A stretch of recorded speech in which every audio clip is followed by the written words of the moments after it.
Hello everyone, welcome to today's video. My name's Stephanie and today we are going to be reviewing Holo Taco's Declassified 003 collection. If you don't know, for the past couple of years, Holo Taco has been doing these declassified bundles where every December they release a number of polishes that are basically previous prototype shades. So this year we do have another 4 polishes, but I do also have the Holo Magnetic Taco, which I will be sharing as well. So as usual, timestamps for everything will be in the description box down below, but for now, let's just get into the swatches. The first prototype we have is Cirque Kelp, which is described as a deep teal jelly with multicolored iridescent flakies. And the origin for this one, if it isn't obvious, was the Off the Deep End collection from earlier this year. So as you saw, this had phenomenal coverage on the first coat. It is a very darkened teal base color that honestly almost looks kind of black or just like a very, very dark blue, but it is brightened up with all of those flakies. They're mainly in a gold, blue, and green sort of colorway, and there is also a dainty holo sparkle in here as well. As expected for this color, I got it fully opaque in 2 coats, which I'm also wearing in my full hand swatch with top coat. And yeah, this one was really stunning. It's just a gorgeous dark shade, very alluring. There's a really beautiful contrast with how glowy and sparkly the flakies are against the deepened base color. And as expected, they look even more glowy in much lower lighting.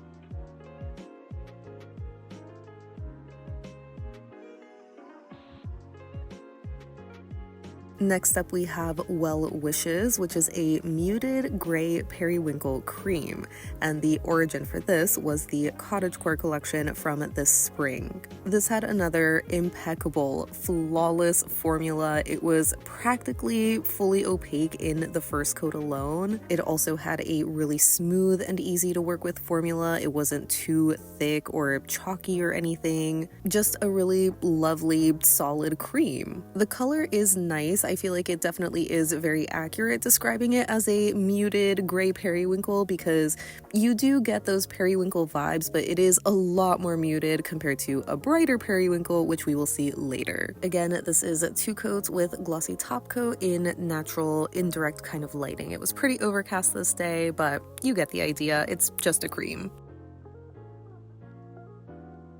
The next prototype is Cool Ranch, which is a mauve brown jelly with iridescent cyan blue micro shimmer. There is also a dainty scattered holo in this one, and the prototype origin for this was the Holo Royalty Disco Cowboy collection from earlier this year. I remember this prototype being spoiled, I guess, at some point, but a lot of people, myself included, just already knowing it wasn't going to be included in the collection, which makes sense. It definitely is the outlier, but it is easily my favorite from this lineup of the shades. It's such a unique color combination. I love this mauve brown base paired with such a bright contrasting shimmer and this dainty holo sparkle. It's just one of my favorite finishes in general in nail polish, but again, the color combination is just unlike anything I have in my collection. It did have a really nice formula where I personally would call it more of a crelly. It's a little too buildable to be considered a jelly in my opinion. And for my live swatch, I did get really nice coverage in just the 2 coats, but seeing it on my full hand swatch, I feel like my ring finger looked a little bit lighter, so I think I just did a thinner coat there where not only could you see a little more of my nail line, but I feel like even the color is a little bit warmer because of my natural nail coming through, so that could change depending on your nail length and your application. So I would call this a 2 to 3 coater. The only downside is that the shimmer just completely got swallowed up by the base, mainly in very low lighting. And rounding out the declassified bundle this year is Waterworks, which is a turquoise blue holographic glitter in an aqua teal jelly base. And the prototype origin for this was the Holo Royalty Shimmering Secret set, which was from the 2024 release. As a glitter lover, I really enjoyed this one. It is such a beautiful color and a pretty typical glitter formula as well, where you can see the first coat alone is extremely densely packed with the glitters. There's a nice coverage you get with the jelly base where it is decently pigmented, so you can pretty much get this fully opaque in 2 coats, maybe with some light dabbing or manipulation with the brush, but I don't think you would need a sponge for this shade necessarily because it is a little bit on the darker side. I personally didn't use a glitter grabber for this just because when I do my swatches it's pretty quick, so having the glossy top coat still looks very fresh and plump, but I still would recommend using one along with a peel off base coat just for the easiest removal and the smoothest finish. It's a shame I didn't have direct sunlight for these swatches because I can only imagine how gorgeous the Holo sparkle would have been, but you can still tell it's a very sparkly polish even in regular indirect kind of lighting. Not so much in lower lighting, but that's expected. And here's a little collage of my full hand swatches just so you can see these shades all next to each other. It's an interesting color palette, definitely giving winter vibes. And before I move on to the comparisons, I did also want to show you some swatches of the Holo Magnetic Taco, which recently came out. And this is exactly what it sounds like. It is a combination of a magnetic with a holographic effect. This first swatch here is 1 coat in the cat eye style over a pink smoothing base coat. And while it magnetizes beautifully and it has a gorgeous holo sparkle, there is also a very dingy or gritty kind of gray quality to it. So I personally don't love how it looks in the cat eye, but I don't think it looks as bad with the velvet effect. I did also want to show this over Well Wishes, which is the cream from the Declassifieds bundle, since that was kind of a light shade and I wanted to see how it would look.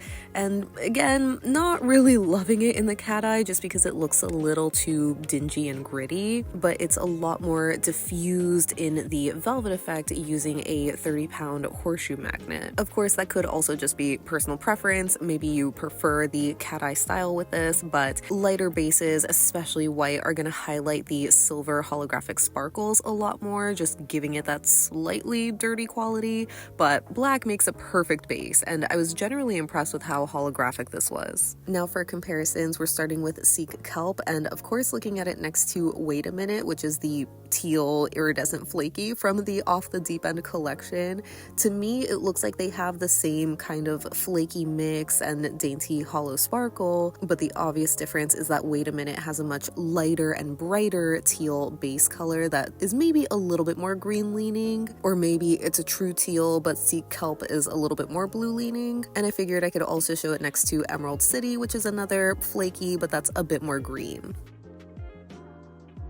Then for some Mooncat comparisons, I first pulled out When Hell Freezes Over, which is another iridescent jelly flaky, but that's a lot more blue. I would say the closer option is Maelstrom, which is a darkened teal jelly that also has this golden iridescent flaky that kind of look green due to the teal base, but in Cirque Kelp, I think there is an additional blue flaky. So they definitely are very similar color vibes, but Cirque Kelp is a little bit darker and slightly more blue.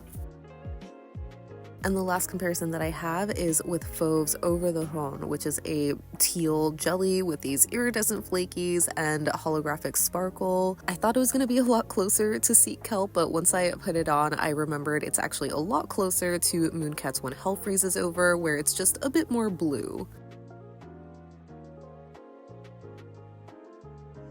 Next for Well Wishes, we of course are going to be looking at it next to Peri-Social, since everybody was saying Well Wishes looks just like Peri-Social. I obviously see the similarities because they're both periwinkles, but Well Wishes is a lot more gray, so they are definitely not close enough to be dupes.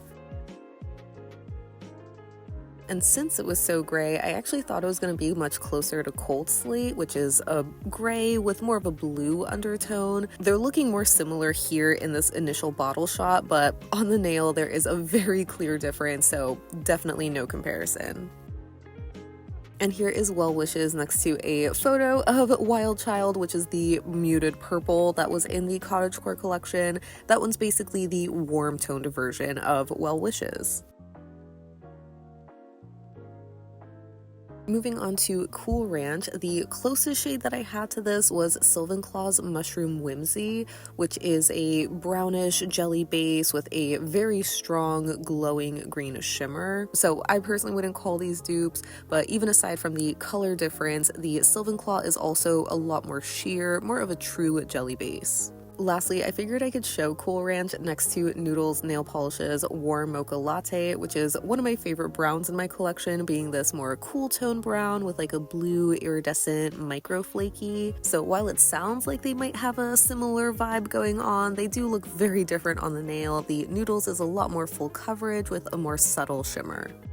Next, for Waterworks, I wanted to quickly show this next to Mooncat's When Hell Freezes Over and The Sea Between Us, mainly for color reference. Those two Mooncat shades are obviously flaky formulas, and the Holo Taco is a micro glitter. But color-wise, I feel like Waterworks is kind of in between these two, where at first I thought it was going to be a closer match to The Sea Between Us, but it looks a little bit darker than that. So for some other indies, I figured I could still show it next to the Fauve since that was still on my desk, but I also pulled out Apocalypse's Toto. I don't think we're in Hawkins anymore, since that's the closest that I have to this like darkened teal micro glitter formula, but there is more black glitter in that, so it just looks a lot darker overall. So color-wise, it's a little closer to the Fauve. I would actually say the closest match that I have to this is this really old painted polish in my collection called Nautical by Nature. There's some subtle differences where the painted polish I believe is a much more uniform glitter size, and it's also a slightly lighter shade.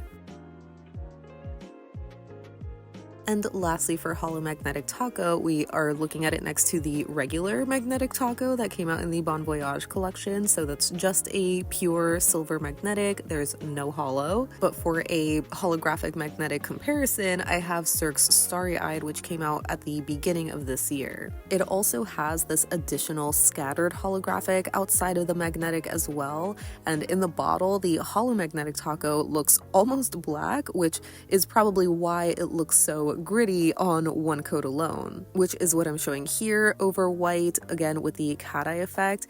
The Cirque is so incredibly subtle that you kind of just don't even see the magnetic stripe at all, at least not over white, but even over black it is the most subtle of the three. I would say the regular Magnetic Taco is the most crisp, with the holo version kind of somewhere in between. And for this last clip, I wanted to show it out of focus so you can see how the Holo Taco and Cirque compare in regards to their holographic sparkle, where it looks like Holo Taco also has a scattered effect, but it's just a lot stronger.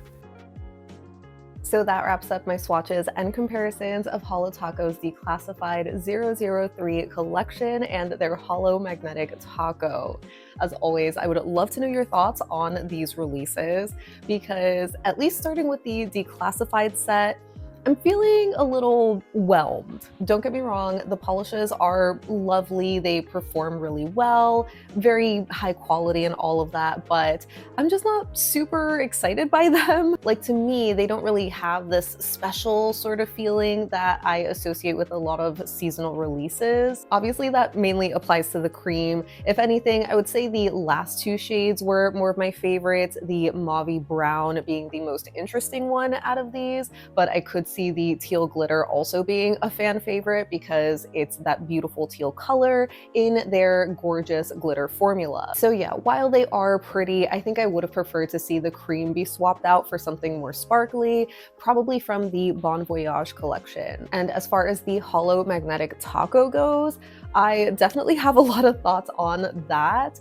I admittedly wanted to be like a hater when I first saw that they were releasing this, because as I'm sure many of you know, they initially launched the plain magnetic taco in the summer with the Bon Voyage collection, which was just a silver magnetic, just a basic staple kind of shade that didn't really seem special enough to be another limited edition. So it already was frustrating to see that be discontinued, especially so soon. So when I saw them come out with the holo version as a permanent addition to their catalog, I just couldn't help but be like, ooh, okay, how is that gonna work? Because a lot of these holographic magnetic polishes are just not stable, and so the holographic effect will diminish over time. So I would kind of put them in the same category as thermals, solars, neon shades, even some metallics like Holo Taco's Frosted Metals, for example, where we have seen this kind of combination finish before in other brands,